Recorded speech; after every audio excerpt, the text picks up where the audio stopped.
The next question, the member for Sudbury. Thank you, Speaker. Questions for the Premier.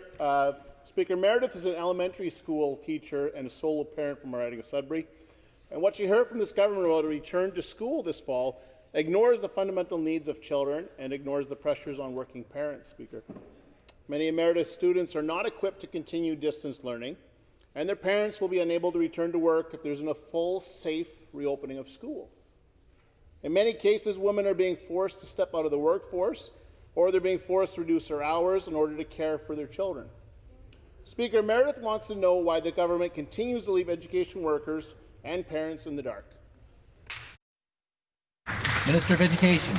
Well, thank you, Speaker. Mr. Speaker, our government announced when it comes to expanding childcare capacity for parents that we'll be doing so by moving to a cohort of from 10 to 15, providing upwards of 91% of pre-COVID capacity available to working moms and dads in the province that we know need to have that assurance, need to have that commitment by government that their child can be cared for safely. We have done so in this province with great success. We're grateful to the ECs and our operators for adhering to the very strict health and safety protocols we put in place. Speaker, in the members' riding, for example, in the Catholic District School Board, they're receiving an additional $3 million to ensure that that community is better prepared to respond to the challenges of COVID. We're ensuring that they have 3 plans in place, more funding for technology. Every high school in the province in the members' riding will have access to internet. We're doing that, Speaker, to get ahead, to make sure that we're prepared and to keep all students safe in Ontario.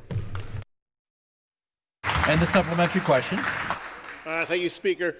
Back to the Premier, back to the Education Minister.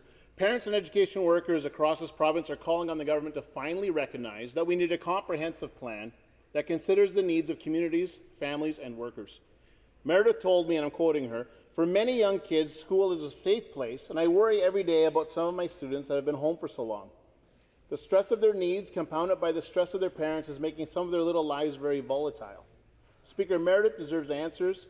She wants to know why the government is taking a wait-and-see approach while parents, education workers, and students continue to suffer. Minister of Education. Thank you. Thank you to the member opposite. Obviously, Meredith has noted a variety of concerns which are shared, particularly in the context of the children being out of school for such a prolonged period of almost half a year by the time September rolls around, Speaker. And it's why, when it comes to the mental health and the wellness of our children, we're putting in place an additional $10 million in net investment in mental health to hire more psychologists and psychotherapists in the province, reduce wait times, and improve care for those very kids.